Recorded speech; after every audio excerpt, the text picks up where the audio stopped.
Kokie veiksniai daro įtaką stuburo sveikatai? Stuburo sveikatai įtaką daro daug veiksnių, kurie prasideda praktiškai nuo pat gimimo. Būtent kokia vaiko lovelė, koks čiužinys, ar jis vartoja pakankamai vitamino D, tai yra ar duodate jam pakankamai vitamino D. Nes dėl vitamino D trūkumo sutrinka kaulų formavimasis. Vėliau darželis, mokykla,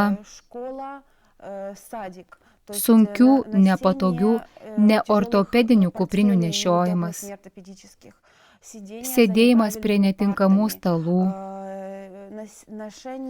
nepatogios neortopedinės avalynės avėjimas. Avalynė turi įtakos laikysenai, veikia stuburo statiką.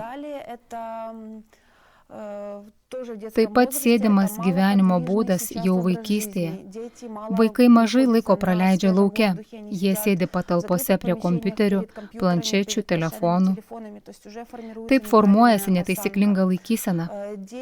Vaikai dažnai nesportuoja.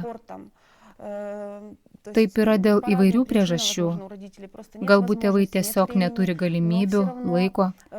Tačiau vis tiek turime rasti laiko bent 5 minutes atlikti su vaiku pratimus. Tai gydomoji mankšta.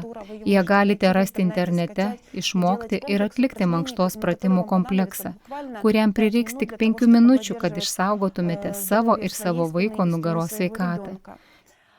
Vyresniems darbas.